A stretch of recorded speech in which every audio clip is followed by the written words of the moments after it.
How to make a relationship toxic. সবার প্রথমে তোমাকে একটা লয়াল পার্টনার পটাতে হবে। প্রথমে তাকে এতটাই ভালোবাসা দাও সে যেন তোমাকে ছাড়া কিচ্ছু না ভাবতে পারে। তারপর মালটা আস্তে আস্তে যেই পথে আসবে সেই তুমি শুরু করবে ইগনোর। এবার সাইডে তোমাকে দুটো তিনটে রিলেশনশিপ বানাতে হবে। ফেক হোক সমস্যা নেই, কিন্তু সে যেন তোমাকে নিয়ে জেলাস ফিল করে। তোমাকে কিছু বলতে এলে তোমার 3 নম্বর কাজ শুরু করতে হবে, সন্দেহ।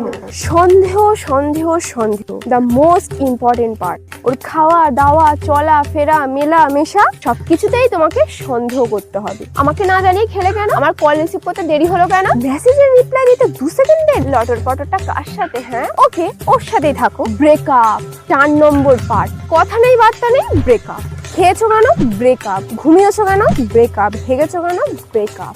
এমনকি আশেপাশেও যদি অন্য কেউ ব্রেকআপ করে তাহলেও breakup. 5 number point, ID password. ওর Facebook, Instagram, WhatsApp, Twitter, YouTube, Google ID সব তোমার হাতের মুঠোয় রাখতে হবে। ফোনের পাসওয়ার্ড থেকে আলমারির চাবি সব যেন তোমার বাঁ পকেটে থাকে। কন্ট্যাক্ট লিস্টে বাবা মা তুমি ছাড়া বাকি সব কটা যেন ব্লক লিস্টে থাকে। নেক্সট পয়েন্ট, না থাক, এই কটা দিয়েও যদি তোমার রিলেশন টক্সিক না হয়, এটা ভালো পরামর্শ দিচ্ছি। ফালতু ফালতু নিজের রিলেশনশিপ টক্সিক করার কোনো দরকার নেই। লোককে তো জ্বালাবে আর নিজেও জ্বলে পুড়ে মরবে। ঝামেলা জীবনে এমনিই প্রচুর, তাই নিজে থেকে ঝামেলা বাড়িয়ে কোনো লাভ নেই। এমনি সুখে থাকো, ভালো থাকো, টাটা। ওরে পাগল হয়ে যাব আমি, পাগল হয়ে যাব।